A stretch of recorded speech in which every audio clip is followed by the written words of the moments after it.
நீங்க இன்ஜினியரிங் படிக்க போறீங்கன்னா உங்க 12th மார்க்கை பேஸ் பண்ணி உங்களுக்கு கட் ஆஃப் வந்து நீங்க வந்து கால்குலேட் பண்ற மாதிரி இருக்கும். அதை வச்சு தான் நீங்க வந்து கவுன்சிலிங் அட்டென்ட் பண்ணுவீங்க. சோ கட் ஆஃப்க்கு அவங்க மேக்ஸ், பிசிக்ஸ், கெமிஸ்ட்ரி இந்த 3 சப்ஜெக்ட் வந்து எடுத்துப்பாங்க. சோ மூணுமே நீங்க 100 மார்க்குக்கு எழுதிருப்பீங்கப்பா. சோ மேக்ஸ்ல எடுக்கிற மார்க்கை அப்படியே 100% வந்து எடுத்துப்பாங்க. சோ பிசிக்ஸ்ல எவ்வளவு எடுக்கிறீங்கன்னா மொத்தம் 100 மார்க்கா, அதுல பாதி தான் எடுப்பாங்க. அதே மாதிரி கெமிஸ்ட்ரியிலயும் பாதி தான் எடுப்பாங்க. சோ நீங்க எல்லாத்துலயுமே ஃபுல் மார்க் எடுத்திருந்தீங்கன்னா 100, 50, 50 200 உங்களோட கட் ஆஃப். இப்போ ஒரு எக்ஸாம்பிள் நான் வந்து கொடுக்குறேனே. சோ நான் வந்து 2020 நான் வந்து டிஎன்இ அட்டென்ட் பண்ணேன். அப்ப என்னோட மார்க்ஸ் நான் வந்து கொடுக்குறேன். மேக்ஸ்ல நான் 98 எடுத்தேன். சோ ஃபுல் மார்க் அப்படியே எடுத்துக்கணும். சோ பிசிக்ஸ்ல நான் 91 எடுத்தேன். அப்ப நான் வந்து பாதி தான் எடுக்கணும். எவ்வளவு எடுக்கணும்? 45.5 தான் எடுக்கணும்.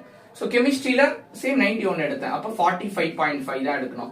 சோ இப்ப இந்த வேல்யூ, இந்த வேல்யூ, இந்த வேல்யூ மூணுத்தையும் ஆட் பண்ணுங்க, உங்களுக்கு 189 வரும். அதுதான் என்னோட கட் ஆஃப். இதே மாதிரி உங்களுடைய கட் ஆஃப் கால்குலேட் பண்ணி உங்க கட் ஆஃப் என்னன்றத கமெண்ட் செக்ஷன்ல சொல்லுங்க. வீடியோ பிடிச்சிருந்துச்சுன்னா வீடியோ லைக் பண்ணி நம்ம சேனலை சப்ஸ்கிரைப் பண்ணிக்கோங்க.